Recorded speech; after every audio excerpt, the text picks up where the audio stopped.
Welcome to the second part and final part for the, let's say, for the frontal.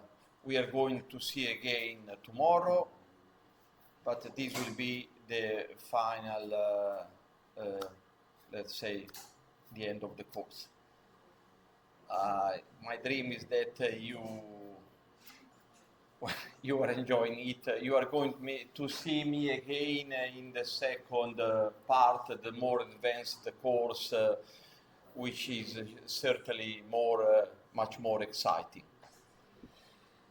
Now, so we saw how to compute capital C, number of concordant pairs, and capital D, number of discordant pairs. It is clear that the index is based on the difference capital C minus capital D.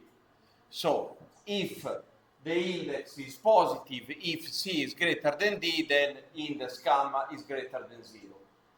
Index is in the interval -1 and +1. You know, we statisticians enjoy having these indexes -1 and +1, and therefore if there are no discordances, then the index is exactly equal to 1. If, on the other hand, if there are just discordances, equal to 0, the index is equal to -1.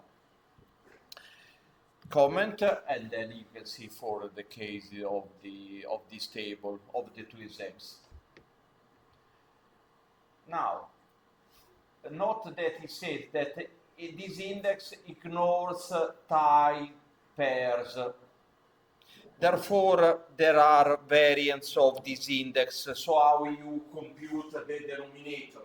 There are different ways, but all these indexes are based on C minus T. That's the reason why we concentrated on how to compute C minus T. Then these denominators, then there is another index which is tau B of Kendall, which is again in the interval -1 and +1.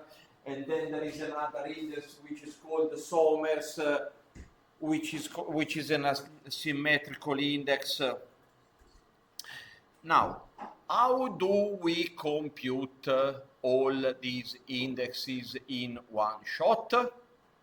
As you can imagine, we compute all of them using core ordinal. Now,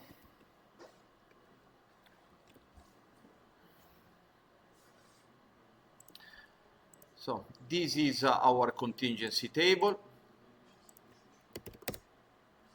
So if you compute with core ordinal, and then you get all this gamma, tau A, tau B, tau C, you see.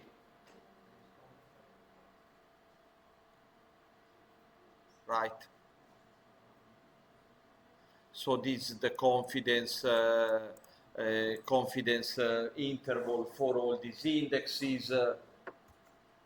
Well, apart from tau C, in fact, is really used, but all the others have no, it is. But, well, they all say that 0 is not in the set of plausible values. Then you have the option conflev, which controls the confidence level, conflev, for example, 0.99, and then it computes with a 99% confidence limit.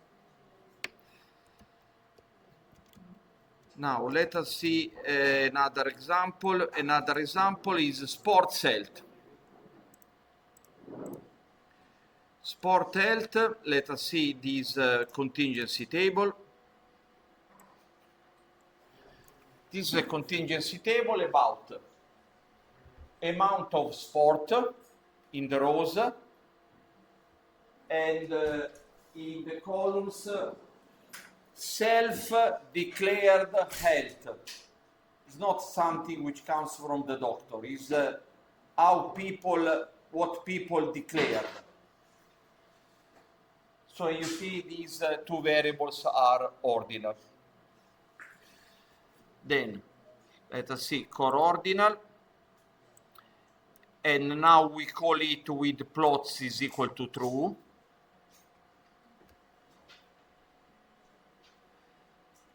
Now the output of core ordinal says that absolutely yes, there is really a strong association between the amount of sport and the self-declared condition. So you see that the gamma is 0.559, 0.6, 60% of the maximum possible value. So therefore, those who do a lot of sport declare to be in good health. Those who do not do any sport declare to be in very bad conditions. Okay, this is self-declared, not, I mean, maybe a person, maybe his condition maybe are very poor, but maybe if a person does a lot of sport, feels very good. And you see with plots is equal to 1. And then you can see, in fact, that there is, if you want, a strong relationship between these two. You see, poor health goes together with never, and excellent health goes together with often. And okay, as usual, then the contribution, and then there is not a cell which contributes much more than the other. You see the additional information that you have from this plot. And then the Pareto plot, which these are the combination of values which enable you to reach a certain percentage. But often excellent health and never poor health, they make up 40% of the total. So this is Pareto plot of individual components of C minus D. So we have seen before how to compute C minus D, and now this C minus D is the combination of a lot of ingredients, the ingredients for each cell. So you want to know which are the cells which mostly contribute to the value of the index. When you have this output, then you see contribution to C minus D table. You see? Out dot contrib C minus D table. Right? So the number of the pluses are the number of concordant pairs, the number of minus the number of discordant pairs. So you see where are the concordant and the discordant. Okay, very well. Then what else? This is, I think, this is the end. Then, if you watch these things in YouTube, here then there is an additional example. Here there are all the computations, so if you want to watch it in YouTube, then you can implement them and see if all the computations that you are doing are as shown in these slides. Okay, then, now let me summarize the basic introduction to data science. So you have a qualitative or quantitative variable, you can do a frequency distribution. If you have a binary variable, then the mean is equal to the relative frequency, if it is coded 0, 1. Okay, so the mean sum of the ones times n is the relative frequency. For each quantitative variable, then you compute the mean, the standard deviation, or you compute a robust version, that is the MAD and the median.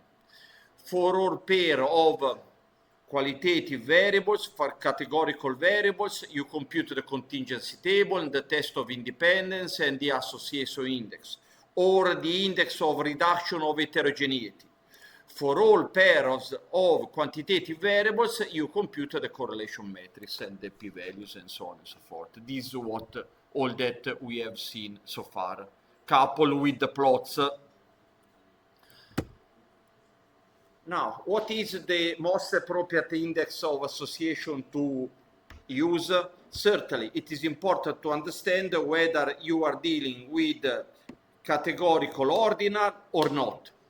And then, you have a situation of dependence or interdependence? So there is a clear Y and a clear predictor or not? These are the choices of your, and these are the things whether the artificial intelligence cannot help. Now, distances and similarity indexes. Now we are beginning of chapter 10. Well, we want to know how similar is the ith row of the data matrix with the jth row of the data matrix. This is what we want to understand. This is the basic for the so-called cluster analysis. Then forming groups of homogeneous units, understanding what are the market segments. How you compute the similarity if you have two variables that are not categorical, that are with numbers? Well, we live, thanks to Euclid, we live in a Euclidean world. And Euclid has taught us that in order to compute the distance between these 2 points, you have to compute, this is so-called the Euclidean distance. This is one of the possible ways to compute the distance, because another possibility is to make the sum of this length plus the sum of this leg here, the sum of these two legs. This is another possibility. Or you have these 2 legs and then you take the maximum of them. This is another possibility. It's not a unique possibility. But certainly, what are the properties of the distance? Clearly, the distance must be non-negative. The distance must satisfy the identity, okay? The distance of x with itself must be equal 0. Why the comma here has appeared in subscript? Okay, so okay, let us leave it as it is. So the symmetry property, the symmetry, okay, the distance between x and y, the distance between y and x is exactly the same thing. Then triangle inequality. It says that the distance between 2 vectors cannot be greater than the distance that these 2 vectors have with the third one. You see the point? So in a triangle, the length of a leg is smaller than the sum of the other 2. This is basically what he says. So, in fact, this is a reasonable property. Now, D? Yeah, Z. Or anyone. Yes. Anyone. Yes. So it says that the length of these 2 is certainly smaller than the length of these 2. This length here is centered in sense x, y, and z is smaller than the distance from x and z and y. Whatever you put z,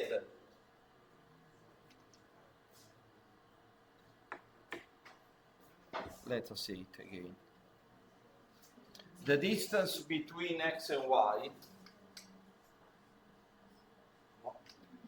third attempt, the distance between x and y is certainly smaller. Take any other z. Tell me another z. tell me another thing. Okay, if it is inside, it's exactly the same. And so, in fact, that's the reason why it says smaller or equal, not the strict inequality. But if you take it a bit not exactly inside, then you have the strict inequality. And this is a reasonable thing, if you think about it. You must have a distance which satisfies this property. Now this Euclidean distance in p dimensions. Now see the symbol. The symbol says dij, because as the purpose of finding how different is the ith row from the jth row. And then 2, because you take the square and then you take the square root. Right? Is it clear to all of you that this notation is exactly equal to this?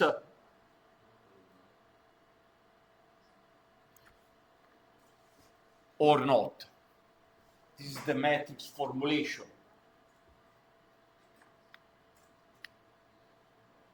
Tell me, is it clear or not? Okay, it is very clear, Okay, very well. Now, another distance, so you see dij1, you see the notation, it is called city block distance. So you don't have don't square it, take the square root. No, it's the sum of for each coordinate. So the two legs in R squared, the edges of the parallelepiped in R3. So in general, you have what is called Minkowski distance. Minkowski distance is the general family, because if k is equal to 1, you have the city block, k is equal to 2, you have the Euclidean, and then when k is equal to infinity, what happens when k is equal to infinity? Is it clear to you that this mathematical notation, that when k is equal to infinity, this thing goes to the maximum? Okay, so we see it empirically.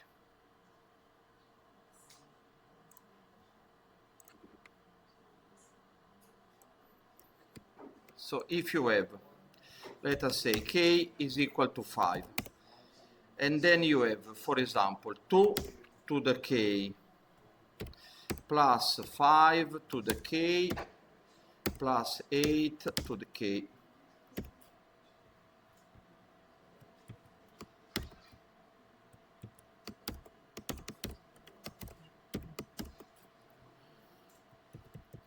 Okay, and then we have, I don't know, this. Now, this thing here, approximately, is equal to what? 2 to the k, 5 to the k, plus 8 to the k, and then you see, we are in this condition here. You see, I have a set of numbers, each to the k, I take the sum, and then the overall is the kth square root. This is what I'm doing, right? You see, now, and then you want to see what happens when k goes to infinity. Okay, this distance is what? You see, 8.14. And then when you increase k maybe becomes, so k goes to infinity. For a mathematician, k goes to infinity. For a statistician, k is equal to 15 is already enough. For example, let us see. Dist, you see, 8.0005. And then if you increase it, you put it 35 here, what happens? Yes. So you see that it tends to 10. Let us see if you have understood. If I put it here 3, the limit goes to what?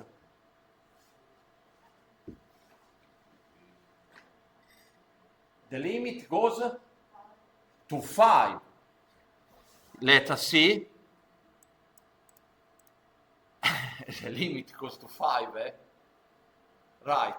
And then if I put here, I don't know, 15, right, the limit goes to 15, right.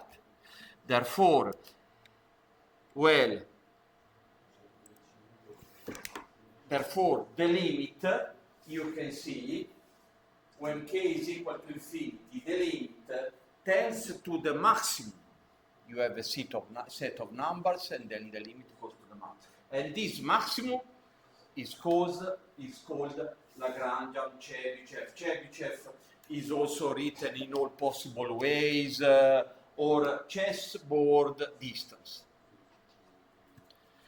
Can you play chess? Well, in chess there is a king, and then the king can move in any direction but just one square. Therefore, this king, in order to reach this, has to do 1, 2, 3, 4, 5 in different possible way, but the king needs 5 moves.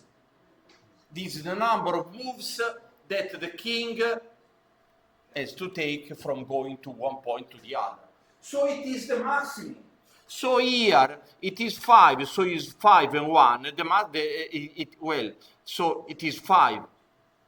So from going from here it is, then it is 3 and 5, okay, and then the maximum is 5. Then no matter, king can go this way, 3, 4, 5, but it is the maximum between the horizontal and the vertical coordinate. Chessboard distance. You know, when I was very young, I wanted to become a professional chess player. And of course, I completely give up. Now, those of you who want to join the chess club of Parma, let me know, and then I will let them play. I do not suggest you to do it, because then chess becomes like a drug. And then when I was 18, I was drug addicted. Fortunately, I got married. I mean, I did other things, but I mean, I did not become a chess player. But you know that I've always been attracted by the numbers and chess has always been like a drug. I remember when I was in Paris once with my wife, then I saw a person playing chess. Of course, for me, all my life was dedicated to the chess set and to play chess with him.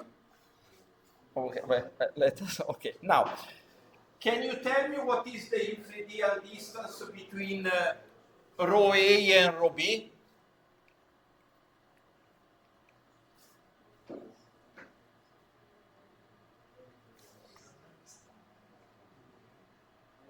What is the Euclidean distance?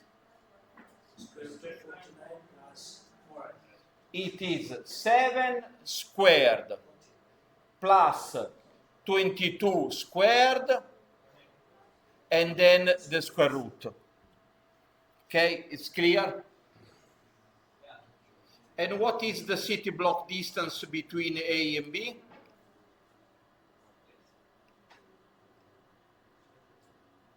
What is the city block distance? The final number.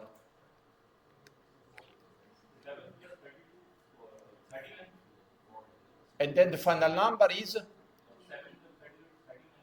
No, 29. 22 plus 7. 29, not 39. Yes. So you see, 7 and 22, 29. Right. Yeah. So here you want to end up, therefore, with a matrix like this. And okay, now we this is another example, and now we see how to compute them in MATLAB, right? This number of ISO certifications.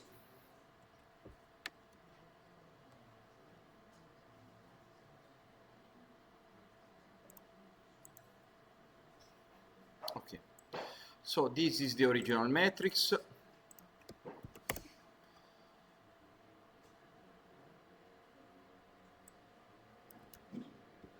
The original matrix of the table. Now, if you do pdist of the original matrix, this is what you get. Well, something which is really very, very efficient. But, you know, we want to see things, we are humans, and we want to see things this way.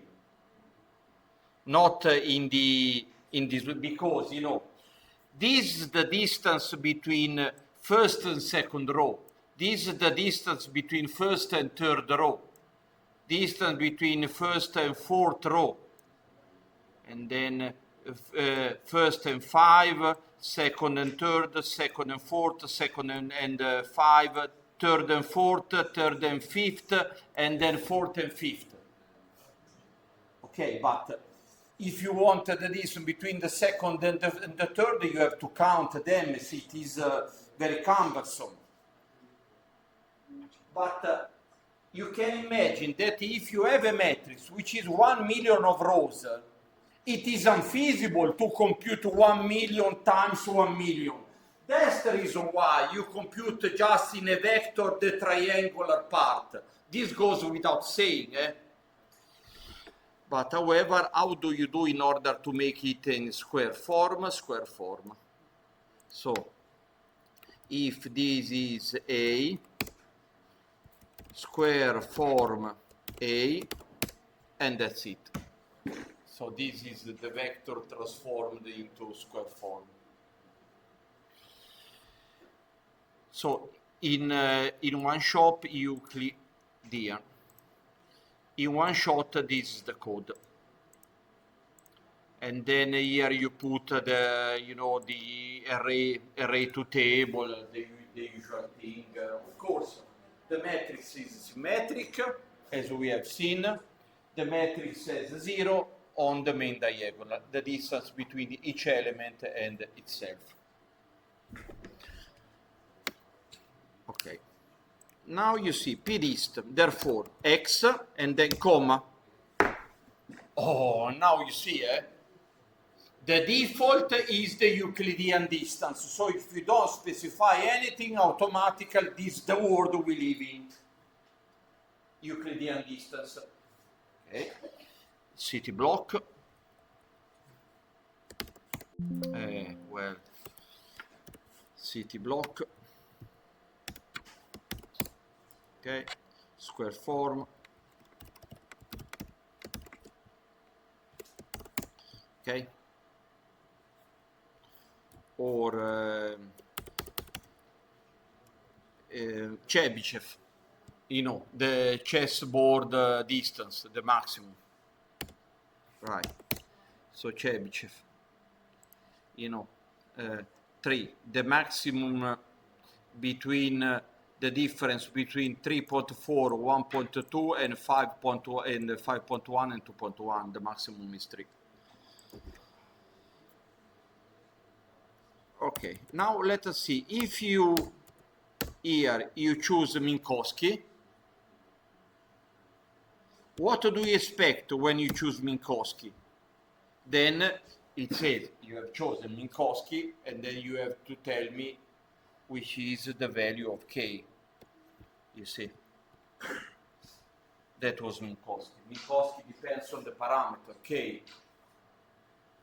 You call Minkowski, you have to specify k. Therefore, this thing here is equivalent to CT block. CT block. right? Same thing. Okay.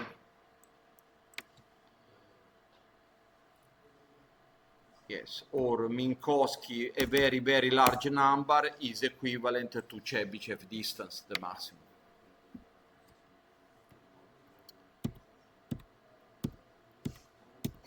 What else? Now, equidistance contours. We want to find the locus of the points at the distance r from the origin under different values of k for the Minkowski matrix.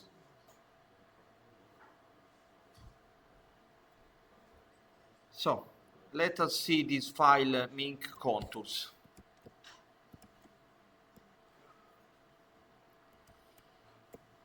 Here, Mink contours.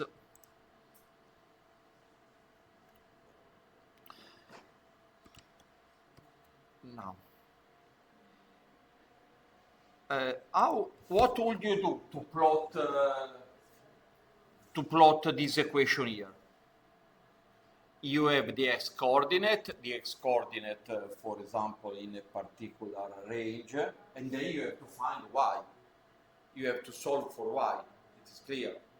So y is equal to x to the k, so rk minus x to the k, and then k to square root. So you solve it. Once you solve it, and you see you find from this you find y, right? And this is the loop for the values of k. You see the loop for the values of k, and then inside the subplots, and then k is equal to kkj. First do it for k is equal to 0.25, k is equal to 0.5. And you see that there is this plot. Maybe this can be not easy to understand. Let us do plot xy. Let us run it. Right. Plot xy. But it's just the upper part. You see. Well, no, it is this figure here. Moment. Yeah.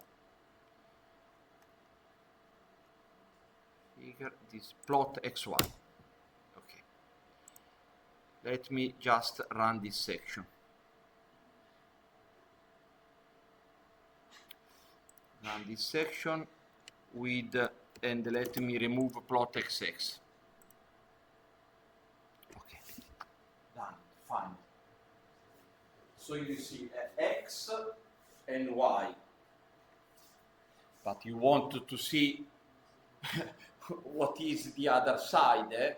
That's the reason why you put instead of xy you put first x with y, but then x with minus y. You see they are one below the other, and then x line, y line, and then the title. And this is the plot that you get. Now we want also to put the circle with a particular ray. So to this plot, and it is not given in the book. In the book there is just this plot. Now here you want to add also the plot of, you see, add the circle.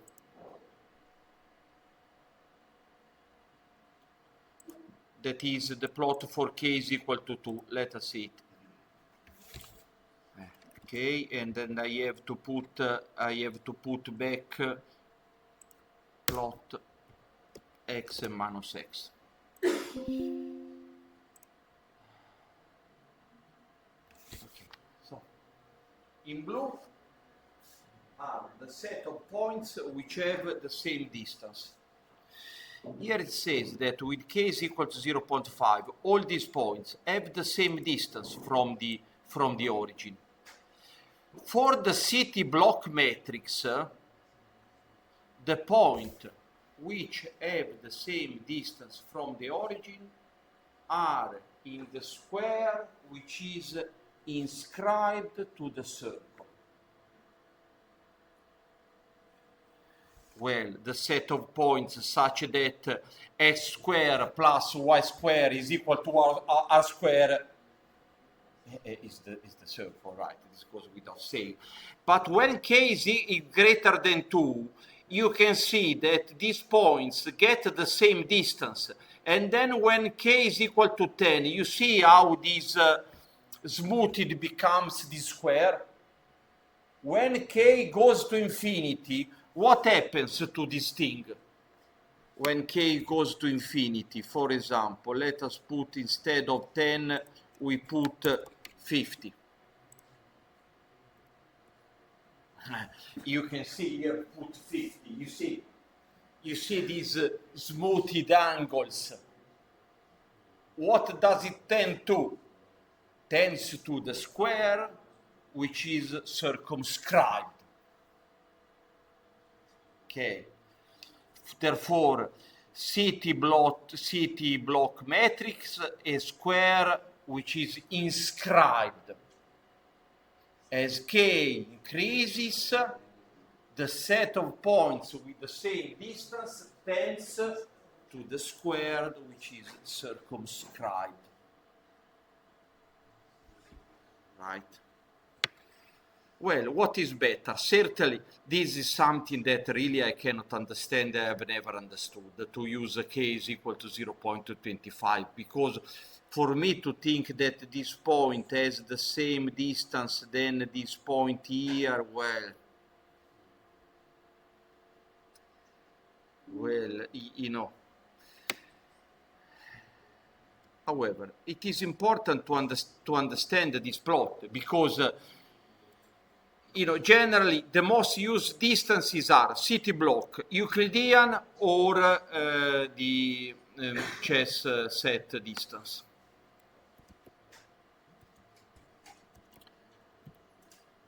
Now, what are the properties of Minkowski distance?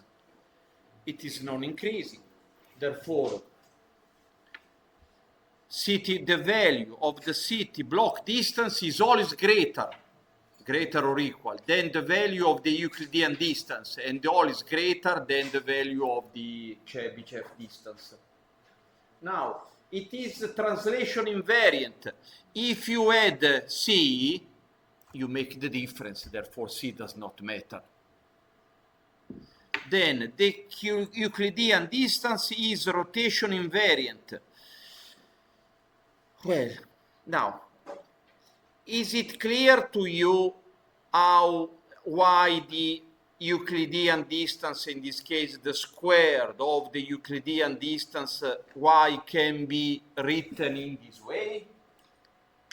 These are the elementary vectors. And let us see it. Now, let us try it. You know what EI is, I hope. EI is a vector which has all elements equal to 0, apart from the height 1, which is equal to 1. Therefore, here it is saying that,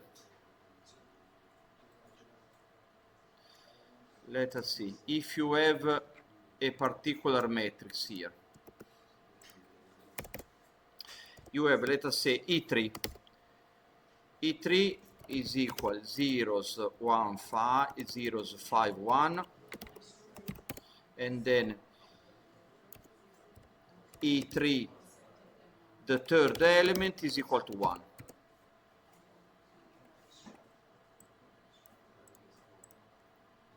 Okay. So you have X, and then you have E3.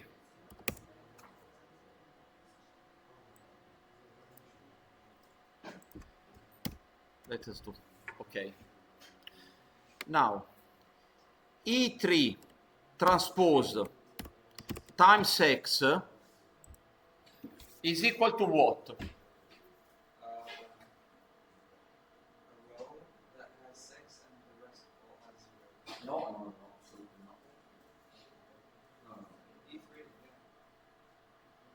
Here it extracts the third row of matrix X. You see, this operation is equivalent to extracting the third row. Is it clear to you or not? Because it's 0, 0, 1, so you take the third element, and then you multiply for the second column, and then the third column. Is it clear or not? E3 transpose times X, you extract the third row. Okay.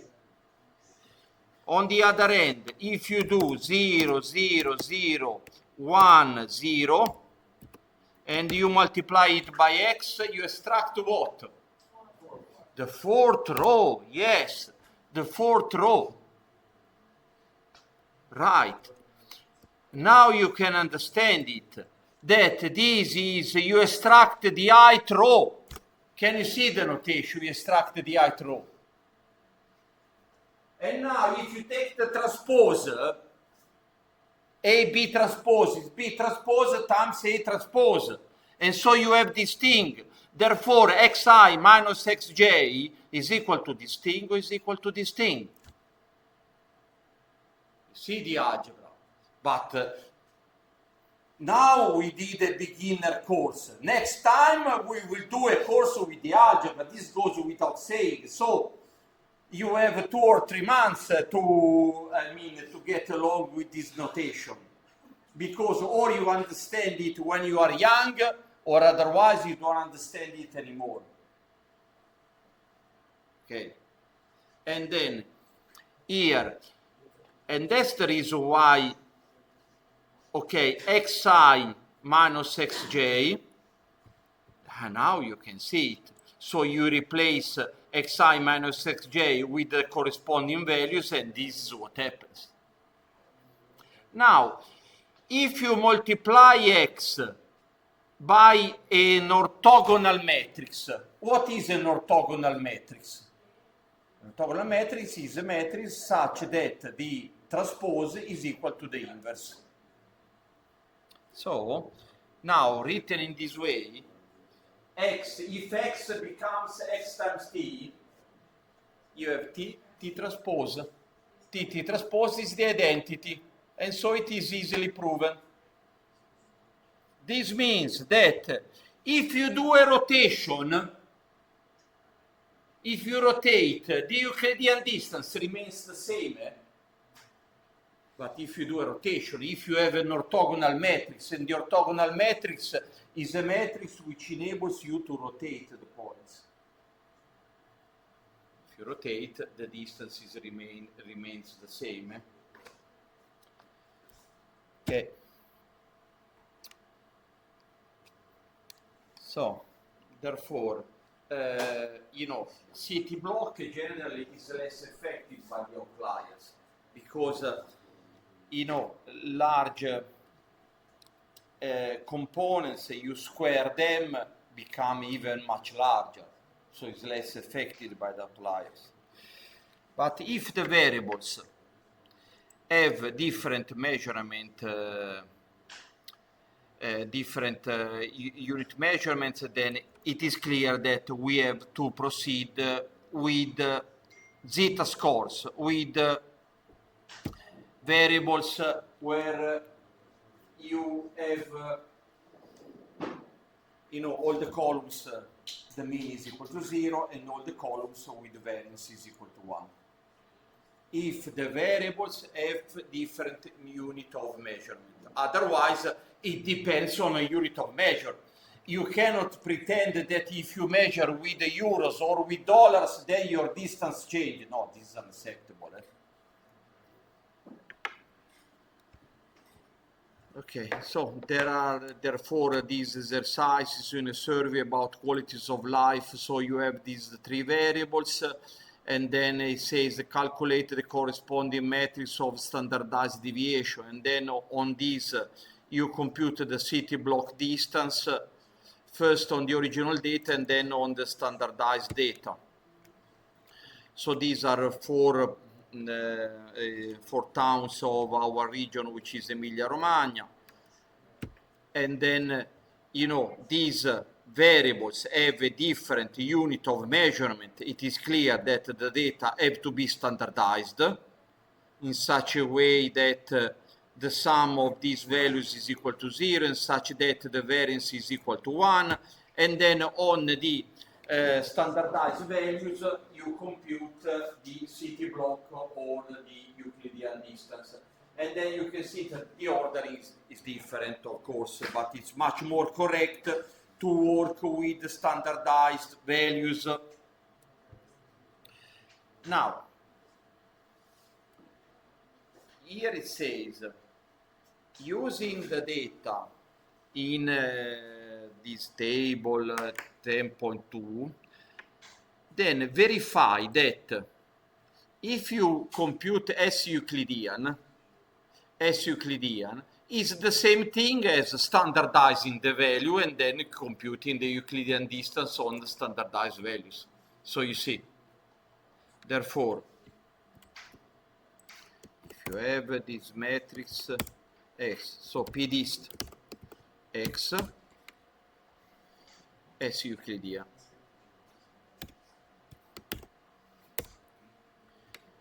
or otherwise z score dx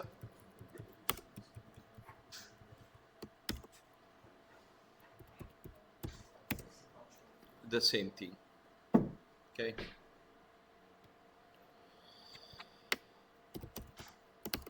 Okay, now let us do the help of P dist. Help of P dist.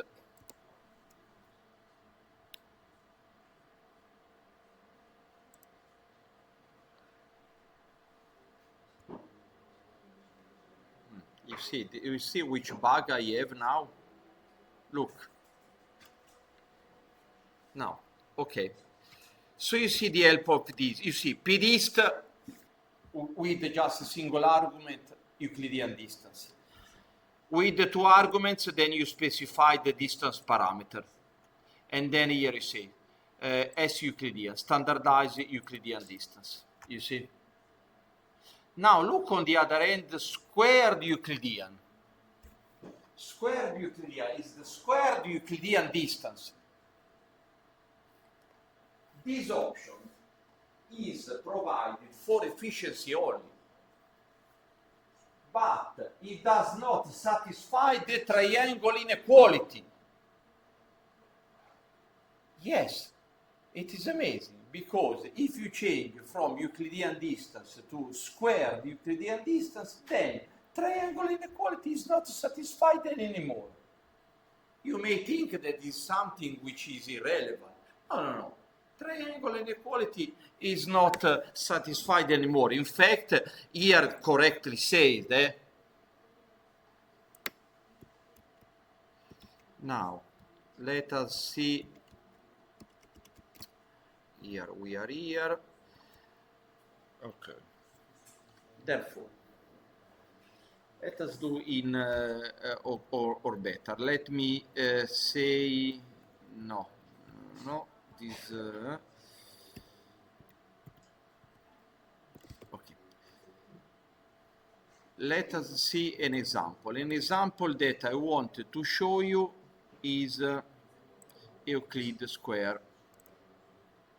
So you have this matrix, and then you can compute square Euclidean.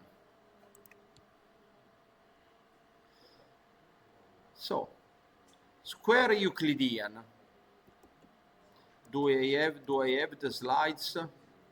No. So we go directly to the book, and then you have a squared Euclidean. Okay. Squared Euclidean. The squared Euclidean distance does not satisfy the triangle inequality. And I have an example here or not. Standardized Euclidean, no.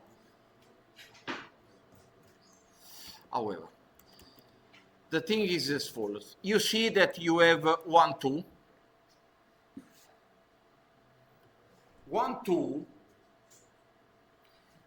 cannot be greater than 1, 3 and 2, 3.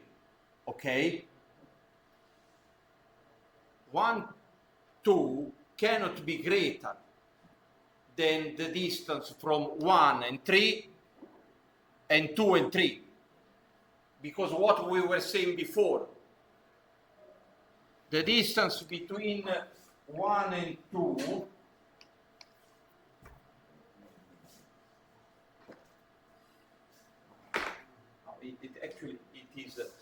it is very cheating that here we cannot, the distance between 1 and 2 cannot be greater than 1 and 3 and 2 and 3.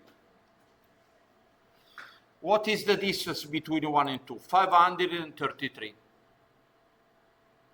What is the distance between 1 and 3? 125. And what is the distance between 2 and 3? 148. 125 plus 148 is smaller than 533. Squared Euclidean, in fact, does not satisfy the triangle inequality. If you do Euclidean, it does satisfy the triangle inequality. Yes.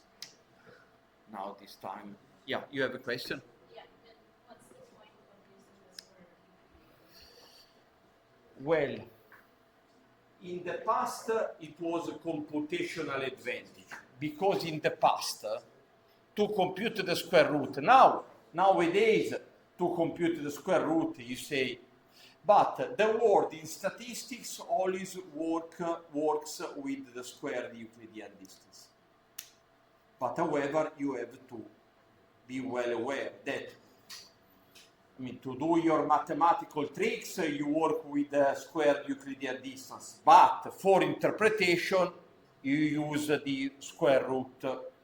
This is the point where I wanted to remark.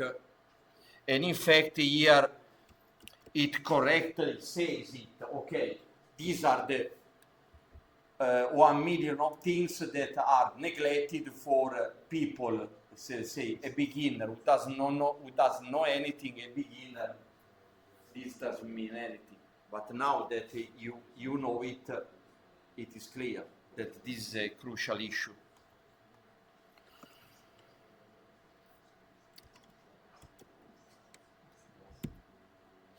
So, but when you standardize the distances, you are implicitly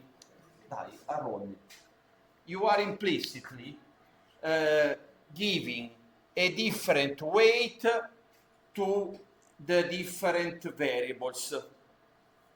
And in fact, giving a different weight to the different variables maybe can help to rebalance the less representative aspects, or to keep into account the phenomena which we think are more important. So the general form is a weighted Minkowski matrix. So you have that S goes from 1 to P, and from 1 to P, and there is WS. You see, a weight attached to the difference between the S coordinate. But when you do with standardized values, then when you standardized, you divide it by this quantity, then you take the square, okay? So implicitly, you are using a weighted Minkowski metric. So working with standardized data means that you give a weight, and the weight for each variable depends on the inverse of the variability. So distances which have a greater variabilities, components which have a greater variability are penalized because they are divided by this number which is larger. And this is what implicitly what you are doing. right? So you may think, no, I will never work with the weighted distances. Actually, currently you are, if you use standardized data. Then, now, this is a cornerstone in statistics. This is the Malanobis distance, which is the most widely used distance in statistics. Have you already heard about it? Probably yes. No one? Okay, some of you, of course. Never heard about the word Malanobis? Okay, Malanobis was an Indian statistician. In fact, when there was the meeting in Calcutta there was the father of the Indian Statistical Institute. They even have the tomb of Malanobis inside the Indian Statistical Institute. So, I mean, giving a talk there, and then you have the tomb of a person is a sort of, for us European, is not so common. However, he was an outstanding person, and then the idea is that here you have to wait, and then you have to keep into account not only the different variability, but you have to keep into account the different degree of correlation among the variables. And how you do it? Well, you know, with the standardized data, you were dividing by the variances. In general, you take the inverse of the variance covariance matrix. And now, well, we are about to see the implications. We are about to compare now the Euclidean distance with the Malanobis distance. Notice the notation. And notice the notation here, I x bar is the distance of the IT unit with respect to the centroid, to the arithmetic means. How distance is each row to the centroid, to the arithmetic mean, to the barycenter of the point. In terms of Euclidean distance or Malanobis distance. You can see the two of the family of Minkowski. On the other hand, you have capital M to denote Malanobis distance, because you have the inverse of the variance covariance matrix. Right, and now we are going to do it, and we are going to see Euclid Mala. And we have a particular exercise here. Then I don't have it with me, but however we can see it in the book. We are okay. This is this exercise. You have 300 random draws from a bivariate normal with this mean and this covariance matrix, and then use this code for reproducibility.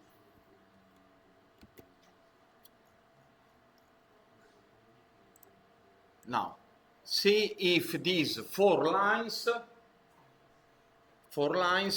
are exactly given. 300 random draws, n is equal to 300. Then you have bivariate normal with mu is equal to 3. You see? Mu is equal to 3. Then you have covariance matrix sigma. Sigma, the covariance matrix, you see? And then RNG is equal to 1 for reproducibility. Okay, so what is written in the algebra, what is written in math is exactly the same thing. Then plot a scatter with marker size 50. Okay, so we do the extraction, and then we have our x. 300, And now we do a scatter of x scatter of x1 against x2.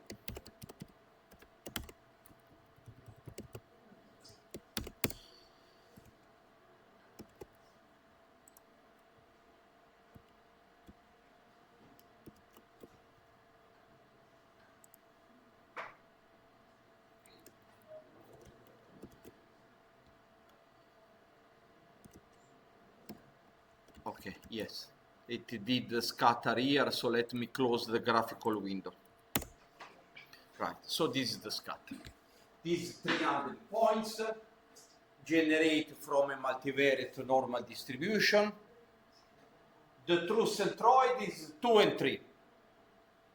Therefore, when we do mean x, the arithmetic mean, we expect values close to 2 and 3. This is a sample. The true values are 2 and 3. These are the sample values. Yes, you can see that the mean in x is around 2 and the mean in y is around 3, roughly. Okay, here what did he say? With marker size 50. Marker size 50. Okay, and then we put this is, you know, the size. You see the size. SZ, the size. For example, if it is 300, then you have a very big size of the points, 50. Then, coloring each point by its square distance from the centroid. Here, the color of each point must be different and must depend on the square distance of each point from the centroid. Right? Now we have to compute the 300 distances. We must have a vector which is equal to 300 that has the distance of each point to the centroid. Euclidean distance, so the centroid, and then the Euclidean distance. You see? X minus 100. X is 300 times 1, 100 is 1 times 2, so each row minus the centroid squared, and then the sum of the rows. Can you see the syntax? So this is a 300 times 2, you square it, and then you take the sum. So the 2 Euclidean is a vector. Each element is the corresponding squared Euclidean distance from the centroid. Then we also compute the Mahalanobis distance. Mahalanobis distance is squared Mahalanobis distance can be computed using function mal of MATLAB or function mal fs of FSTA. Function of FSTA is more clear from a statistician because it says the original matrix, then it is the centroid, and then the variance covariance matrix. Variance covariance matrix, of course, that you computed with CovX. So here you have the vector of Mahalanobis distances computed in one way or the other, then the vector of distances from the centroid using the Euclidean metric. So 300 points, 300 numbers. Each number refers to the distance to the centroid. Okay, now you see that when we do scatter 50, and then you see now that the fourth is the color. You see? Size and C is the color. So if this is, for example, red, then all the points are shown in red. But you don't want to put red. Here you want to put, instead of you want to put D2 Euclidean. You want to have a color which depends on the squared Euclidean distance. You see all the colors. The distance from the centroid. Now, can you see it? The gradient of the colors. As the colors depart from the 3 and 2, then the colors have a different gradient. The gradient, and now color bar. Now we show the color bar. In order, so a color bar says yellows are the points which have a squared Euclidean distance which is around 16. Now, okay, you label the color bar, you know, we always want to be fancy, you see, squared Euclidean distance. This is the name of the color bar. And then if we want to do color map jet. This is something that I like more, the color map jet. Now, what are the points which have the largest distance? These two and these two. If there is a high correlation, the points with the largest distances are at the extreme. Does it make sense? It makes sense to say that these are the two distant points. Doesn't make sense, because here there is a correlation between the two variables. Maybe this one, or maybe this one, or maybe this one, because they are not in the direction of the points. Euclidean distance does not take into account the correlation between the variables. If the variables are not correlated, it makes sense to compute Euclidean distance. And that was the point of Mahalanobis, this Indian statistician. After 1 century, now these things are very well digested. But 1 century ago, when he first said these things, what are you saying? No, Euclid is Euclid. You cannot have, I mean, we have gone along with the squared Euclidean distance for 4,000 years. What are you saying? But it makes sense, because that's the correlation between the variables. Now, what now we do? Now, we also put the ellipses. The ellipses are characterized. In order to compute the ellipse, you must have a centroid and a covariance matrix. If the covariance matrix is the identity, then you have a circle. If the covariance matrix is the identity, you have a circle. In other words, these are the equidistant contours implied by the squared Euclidean distance. It says that in the Euclidean space, this point has the same distance as this point, and the same distance as this point here, this point here. All these points which are in the circle have the same distance. But it makes sense if you have a point here to say that this point has the same distance of this. Not at all, because if the point is here, the point is an outlier. You see what is that you have to take into account not only the different variability, but you have to take into account the degree of correlation between the variables. On the other end, what do you do if you do the same thing, but now, this time, you have D2 mal? What do you have? So now you have a color that squared Mahalanobis distance. What is the most distant point now? What is the most distant point? Tell me what it is. It's this one here, you see, eh?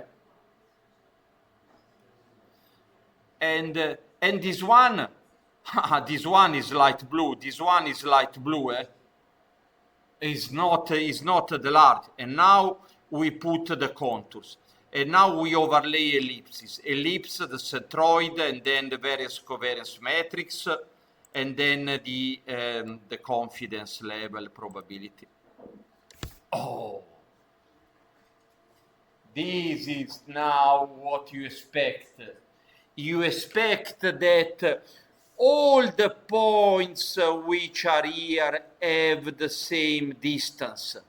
Therefore, this point has the same distance as this point here, or as this point here. Because it is very likely, if the variables are highly correlated, it is very likely to have values that are along the direction of the largest variability of the points. On the other hand, the points which are here, they are the outliers.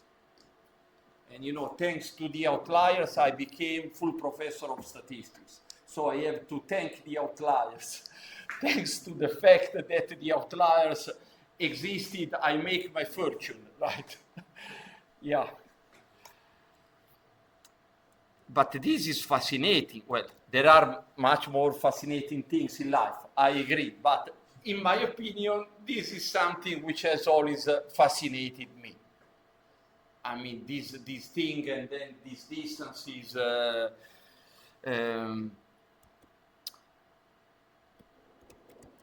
in other words, these 4 points have the same Euclidean distance. The distance from the Euclidean point of view of these 4 points is exactly the same. But in terms of Mahalanobis distance, they have a very different distance. These 2 points have a very, very large distance. On the other hand, the points here, which are here or which are here, well, they are not the most distant point. Of course, let us say that, as usual, in statistics, there is never a solution, one solution for all problems. If these are income data, that you are saying that very poor persons or very rich persons have the same distance. So it depends on the context. Depends on the variables you are measuring. Or yes, I'm very poor, I'm very rich, I have the same distance from the origin, then I put all of you together. No. Then okay, no, quite. I'm very poor, the other one is very rich. I mean, we belong to completely two different segments. So, I mean, the purpose of this course is to make you think, not to accept. In fact, with the issues, I'm very happy because people then found the typos, and then I'm very grateful to all of you because these, writing such a big complex book, then with tons of files and everything, it was a nightmare. And I spent my summer doing all these things instead of going to the seaside. Well, everyone enjoys to different things in life. Then, how do you interpret what is the measurement scale of distances? The measurement scale of distance is an ordinal scale. So you can say that 2 units have a larger distance, but not that 2 units have a distance which is double, which is 3 times. It's not on a ratio scale. You have to be much more moderate. In fact, if you do the Spearman correlation between Euclidean and Mahalanobis, you see that the correlation between these 2 distances, a correlation in terms of ranks, is 0.82. Now, Let me tell you something about polygons. You know what polygons are? What is on the left is a polygon. What is here on the right is not a polygon. So it is clear from the picture that you cannot have non-intersecting broken lines. Now, how do you create a polygon? How do you compute the area of this thing? Well, if you have to do the integrals, you spent you spent 2 hours in doing this integral in order to compute all these. You have to separate them into pieces. Well, at the level of solving integrals for fun, at this level, I've never reached that level. Because I did so many integrals, they forced me to do so many integrals when I was a PhD student that I had enough. Okay, let us see polygons, this file, polygons inter. So now, in the next 10 minutes, you will understand how to add the confidence ellipses, how to compute the area and the perimeter of a polygon, which are the points which are inside the polygon and those which are outside. For every polygon, right? And the intersection between two polygons is not easy, because you have two polygons, then you have to understand the intersection. Okay, polygons intro.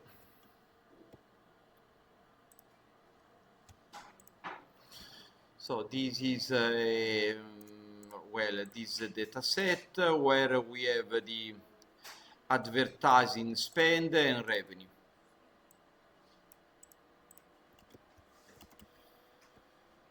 Now, let me close everything.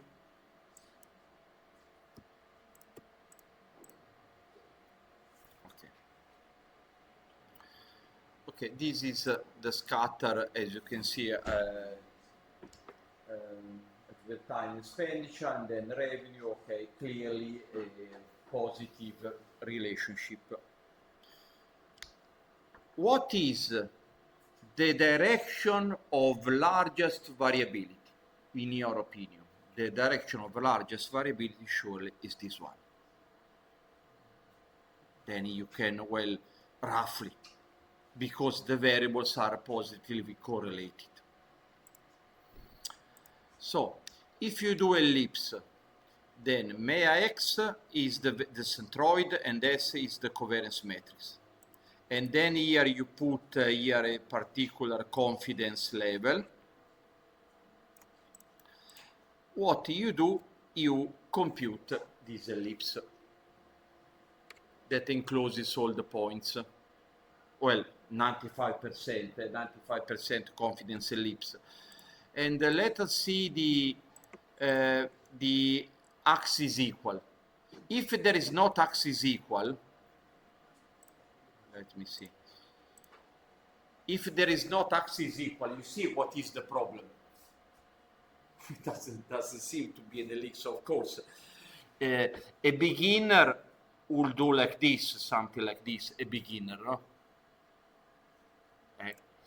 Axis equal,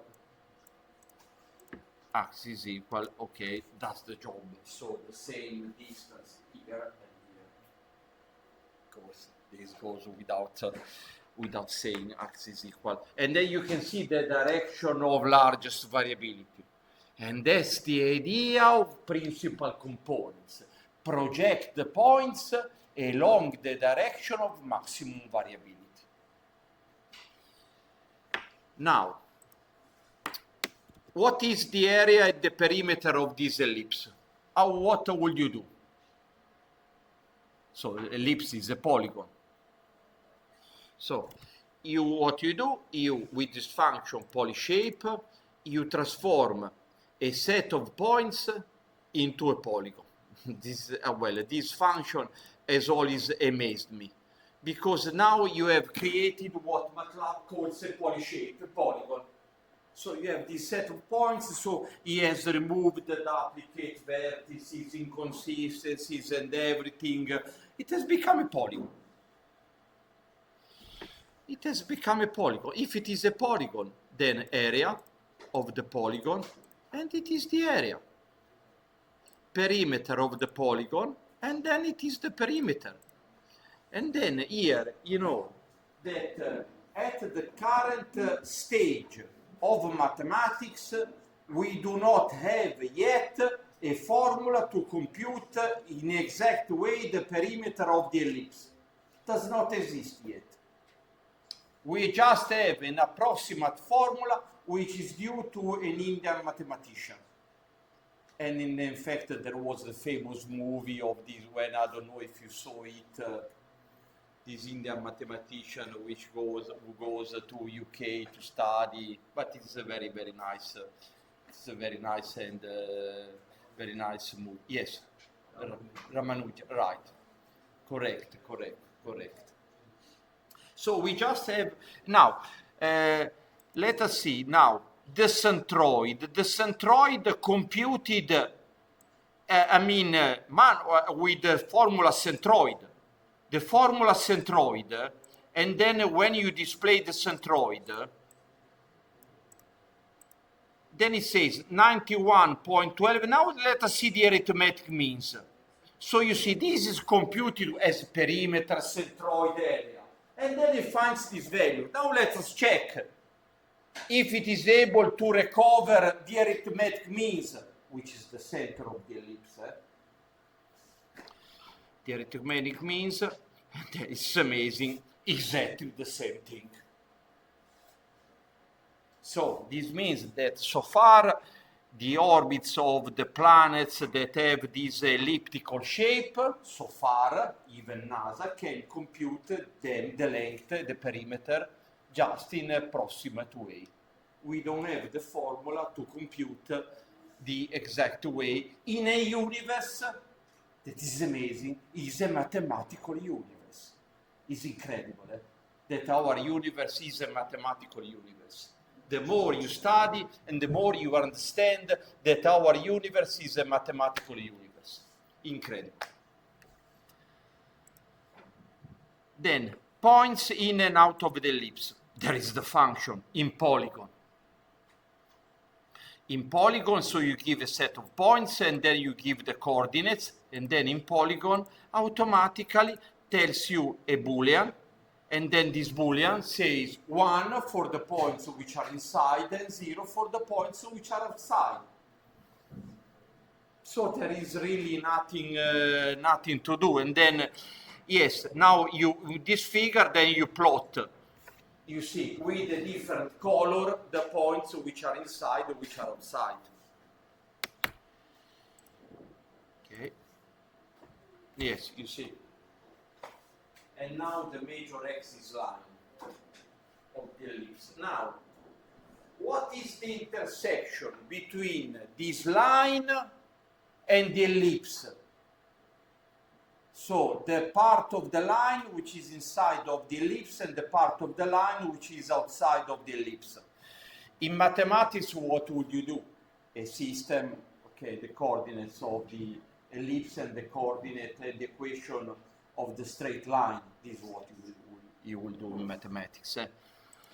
And here you see you have the 2 points of the line, the 2 points, S coordinate and Y coordinate, and then you do intersect, and then you automatically find the points inside and the points outside. That is, points inside, that is X in the interval 75, 106 outside.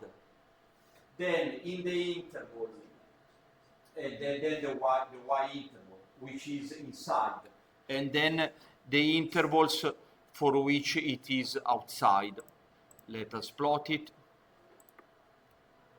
You see that there is a different, you see how precise it is. It's incredible. So, this means that you can have any polygon, or you transform it into a polygon, poly shape, area, perimeter, centroid, everything. Intersection between two figures, intersect. That's it. I don't know what you will be doing in the future, but it is important that this is the crucial thing is polyshape. So you have this numerically, this set of coordinates, then transform it into a polygon. Once it is a polygon, then you can do whatever you like. So, you see, 2D polygonal shape. Well, so you see this thing, for example, and then you want to, okay, well, this thing is very easy, but if you have a complex polygon, or you do it with MATLAB, or you do it with the computer, or unless you are a guru with the integrals,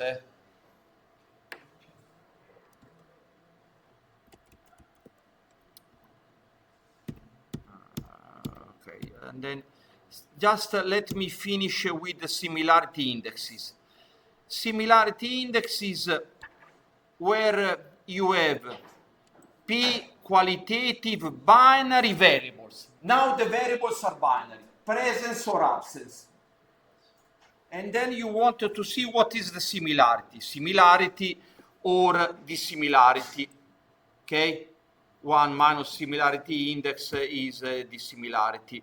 This is used in basket analysis to see the similarity of pair of customers or whatever. For example, survey on AI. These are 2 persons. Now everyone almost uses the AI for everything. This is a person who has declared not to use the AI for leisure. It's impossible. These 2 persons that use the AI even for chatting, do not use the AI with your boyfriend or girlfriend. I strongly advise you not to do it. But however, these 2 people that even in chat.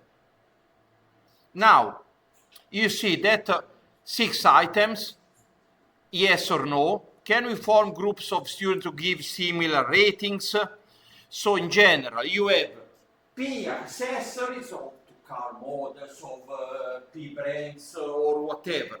Then you want to see the similarities, for example, of a set of hotels, and then these similarity indexes. Similarity is something cannot be negative, the similarity. Perfect similarity is equal to 1, and they must be symmetrical, or 1 minus S is the similarity index, okay? This goes without saying. So there are different indexes. Now just to give you the basics. Then I do not pretend that anyone remembers all these indexes by heart. No, it is not our purpose. So you have now these 2 rows, the rows that you see here. So therefore P is equal to 6. That you have present, not present. So the present 2 here, because you have well, you have the number of ones in the first row is 2, and the number of ones in the second row is 3. Okay, so not, and then now, what are the number of instances in which you have present and present?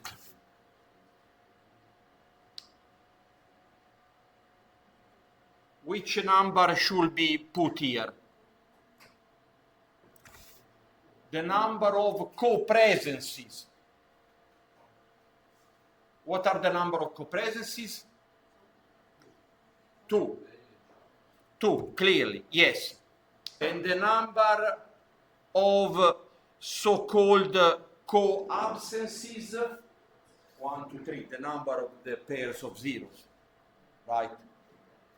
So these indexes, they are very easy to compute. They, for example, this Jacquard is the index which says 2 divided by A plus B plus C. So where A is the number of comprehencies and B and C are the numbers which are respectively here or here. So, because the idea is sometimes you have the coabsences. The coabsences, the fact that you have 0, 0, helps or not in defining the similarity between two objects. If you have to compare, for example, the elephant with, I don't know, with the mouse, and then you say presence of wings, it is clear that both the mouse and the elephant do not have wings, but the coabsences do not mean anything in this case. And this is the reason why the Jacquard, this Jacquard index is an index which does not take into account at all the number of coabsences. This Jacquard index does not consider the coabsences, and probably this is the most widely used index. Now, if you have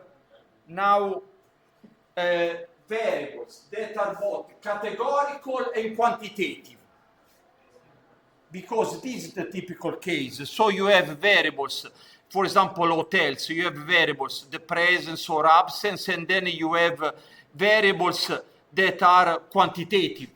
So you want to have indexes which take into account both the presence of categorical and quantitative variables, right? How do you do it? Now there is not time, you do it with Gower index. Now there is not time, and then how do you compute this Gower index? With FSDA function Gower index. Now I'm very tired, okay, the time now is over. However, if you have a set of variables that are both quantitative and qualitative, you use the Gower index, right? Gower similarity index, which is an index which goes between 0 and 1 with the usual interpretation. Okay, now, we have been together these 6 weeks. As usual, when there is a course, you have two different feelings. First feeling is happiness about what you have learned. The second feeling is of angriness about what you thought you could learn, but you did not learn. I hope that in your case, the first feeling prevails over the second feeling. Thank you to you.